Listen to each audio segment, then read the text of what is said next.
चलिए फ्रेंड्स शुरू करते हैं आज का अपना वीडियो। आज के स्टूडेंट आने वाला हूँ क्लास 9 के लिए त्रैमासिक पेपर 2022 का, जो कि आपका साइंस का बताने वाला हूँ। 13 अक्टूबर को आपको होने वाला है। तो जितने भी छात्र दे रहे हैं 13 अक्टूबर को अपना एग्जाम, तो एक बार वीडियो को जरूर देख लेना। आपके पूरे के पूरे मार्क्स इसी वीडियो के माध्यम से होने वाले हैं। तो रोल नंबर आपको यहाँ पर लिख देना है और यहाँ पर 931 आपका जो सेट ए रहने वाला है उसी का कंप्लीटली सोल्यूशन बताने वाला हूँ। कक्षा 9 का रहने वाला है। त्रैमासिक परीक्षा वर्ष 2022 इसका रहने वाला है। आप यहाँ पर पूरा का पूरा देख लीजिएगा। रियल पेपर ये है आपका मिल चुका है। विज्ञान का बताने वाला हूँ 401 है, हिंदी मीडियम का है। और यहाँ पर कुल प्रश्नों की जो संख्या रहने वाली है वहाँ पे 23 रहने वाली है। समय आपको 3 घंटे का मिलेगा और कुल मुद्रित पृष्ठों की जो संख्या है वहाँ भी 8 पेज में आपका पेपर छापा गया है। और पूर्णांक आपका क्या है, तो 75 मार्क्स का आपका पेपर रहने वाला है। तो फाइनली शुरू करते हैं आज का अपना वीडियो। तो अंत तक वीडियो को जरूर वॉच करना ताकि यहाँ पे पूरे के पूरे मार्क्स क्लियर हो जाएं। तो पहला वाला क्वेश्चन इस प्रकार से रखा गया है। यह क्वेश्चन आपका 8 मार्क्स में पूछा जाएगा, जो कि आपका सही विकल्प वाला होगा। सही विकल्प आपको चुनकर लिखना होगा, जिसमें कि पहला वाला क्वेश्चन है कि कोशिका का पावर हाउस कहलाता है। तो कोशिका का जो पावर हाउस है वह क्या कहलाता है।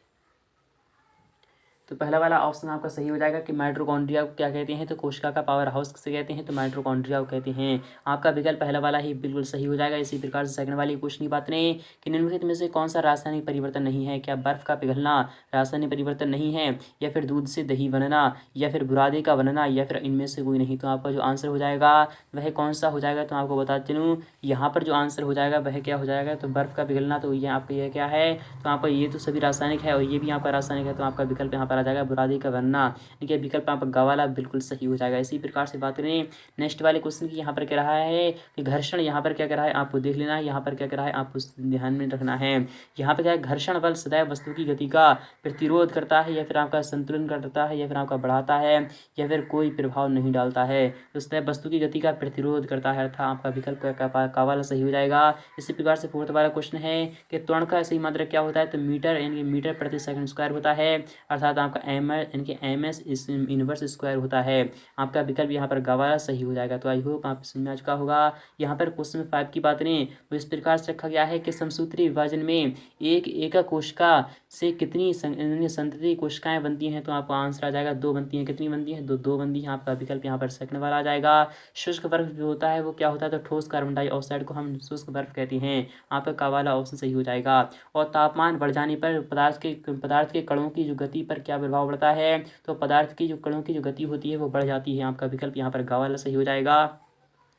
8वां क्वेश्चन है कि वाहनों में ईंधन के रूप में कौन सी गैस का प्रयोग की जाती है। तो आपको सिंपली यहाँ पर सीएनजी लगा देना है। क्या लगा देना है, तो सीएनजी लगा देना है। आपका विकल्प ख वाला सही हो जाएगा। इसी प्रकार से नेक्स्ट वाले क्वेश्चन की बात करें तो सेकंड वाला भी क्वेश्चन आपके सामने आ चुका है। ये भी आपका 8 मार्क्स में पूछ जाएगा कि परम शून्य ताप का मान क्या होता है। तो -273 डिग्री सेल्सियस होता है। कितना होता है, -273 डिग्री क्या होता है, तो केल्विन होता है। क्या होता है, केल्विन होता है। इसी प्रकार से बात करें कि केंद्र की खोज वैज्ञानिक ने की थी। किस वैज्ञानिक ने केंद्र की खोज की थी, तो आपको सिंपली यहाँ पर क्या लिखना है, रॉबर्ट ब्राउन लिखना है। क्या लिखना है, मैं आपको सिंपली यहाँ पर क्या लिख दे रहा हूँ, इसका आंसर मैं आपको लिख दे रहा हूँ। क्या लिखना है, आपको रॉबर्ट ब्राउन लिखना है। क्या लिखना है, रॉबर्ट, फिर उसके बाद आपको लिखना है ब्राउन। क्या लिखना है, रॉबर्ट ब्राउन ने की थी। तो आपका आंसर आ जाएगा रॉबर्ट ब्राउन आ जाएगा।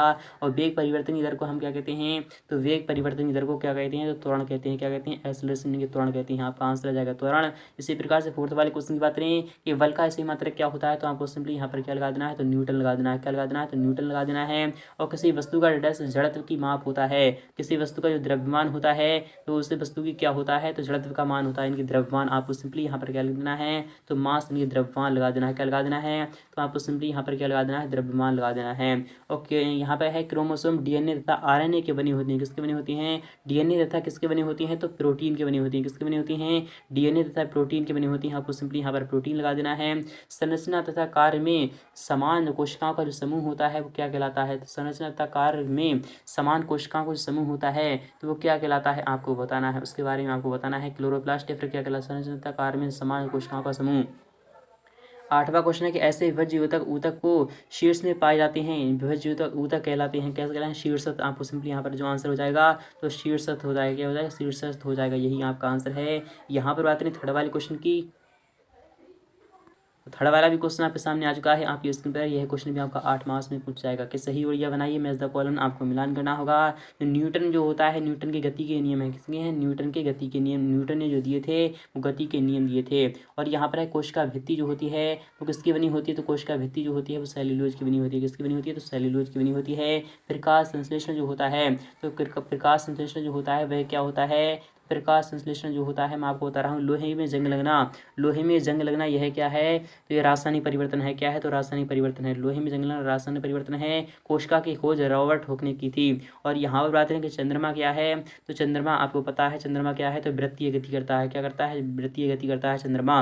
और यहाँ पर है वेग में कमी, तो वेग में जो कमी होता है तो वह क्या होता है? वेग में कमी को हम मंदन कहते हैं। और रुकी हुई वस्तु को क्या कह रहे हैं? रुकी हुई वस्तु को कहते हैं विराम अवस्था में। यानी कि आपके सभी आंसर हो चुके हैं। तो आई होप आप समझ में आ चुका होगा। ये भी आपके 8 मार्क्स बिल्कुल ही क्लियर हो चुके हैं। यहाँ पर बात करें फोर्थ वाले क्वेश्चन की, ये सभी आपके ऑनलाइन के आंसर भी मिला लीजिएगा। सेकंड वाले क्वेश्चन का जो आंसर है वो इस प्रकार से रखे गए हैं। यहाँ पर है -273 डिग्री सेल्सियस, रॉबर्ट ब्राउन, त्वरण न्यूटन, द्रव्यमान, प्रोटीन, ऊतक और शीर्षक, आपका यही आंसर थे। इसी प्रकार से बात करें, इसी प्रकार से नेक्स्ट वाले क्वेश्चन के जो आंसर है वो इस प्रकार से। तो फोर्थ वाले क्वेश्चन अभी आप देख लीजिएगा। तो फोर्थ वाला जो क्वेश्चन था वो क्या था कि ठोस अवस्था यानी ऊर्ध्वपातन आपको सिंपली इस प्रकार से भरना था। तो फोर्थ वाला भी क्वेश्चन मैं आपको दिखा दे रहा हूँ, वो क्वेश्चन क्या कर रहा था आपको उसके बारे में देख लेना है। तो आपके सामने फोर्थ वाला जो क्वेश्चन आ चुका है वो इस प्रकार से रखा जाएगा। यहाँ पर फोर्थ वाला जो क्वेश्चन है वो इस प्रकार से यहाँ पर क्या कह रहा है, एक शब्द या फिर एक वाक्य में आपको उत्तर देना होगा। यह क्वेश्चन भी आपका 8 मार्क्स में पूछ जाएगा कि पदार्थ की वह अवस्था जिसमें आकार व आयतन दोनों निश्चित होती हैं वो क्या कहलाती है? तो वह क्या कहलाती है? सॉलिड स्टेट यानी कि ठोस अवस्था कहलाती है। क्या कहलाती है? तो आपको सिंपली यहाँ पर क्या लिखना है? ठोस अवस्था लिखना है। क्या लिखना है? तो ठोस अवस्था लिखना है, वही आपका आंसर रहने वाला है। इसी प्रकार से बात करें कि नमक तथा आयोडीन के मिश्रण को किस विधि द्वारा पृथक किया जाता है? नमक तथा आयोडीन की बात हो रही है यहाँ पर। तो नमक तथा आयोडीन की बात मैं अभी इसका आंसर दिखा दूंगा कि जड़त्व किसे कहते हैं, संवेग क्या है, और प्रोटीन का संश्लेषण कोशिका में कहाँ होता है। यहाँ पर लिखना है कि विलियम यानी कि विलियन किस प्रकार का मिश्रण है, समांगी मिश्रण है। एटीपी का पूरा नाम आपको लिखना है। क्लोरोफिल यानी युक्त यानी क्या है, प्लास्टिक क्या होती हैं। इसका आंसर देख लीजिएगा क्या आंसर रहने वाला है इसका। तो फोर्थ वाले क्वेश्चन का जो आपका आंसर है वो इस प्रकार से रखे गए हैं कि ठोस अवस्था यानी कि कहते हैं, और यहाँ पर ऊर्ध्वपातन है, यहाँ पर है संवेग। संवेग कहते हैं किसी वस्तु के द्रव्यमान और वेग के गुणनफल को हम संवेग कहते हैं। द्रव्यमान गुणा वेग होता है, क्या होता है? द्रव्यमान गुणा वेग होता है, राइबोसोम होता है, और समांगी मिश्रण कहलाता है एन के एडेनोसाइड ट्राइफॉस्फेट जो होता है एटीपी की फुल फॉर्म होती है क्लोरोप्लास्ट। आपको इसी प्रकार से आंसर मिल चुके हैं।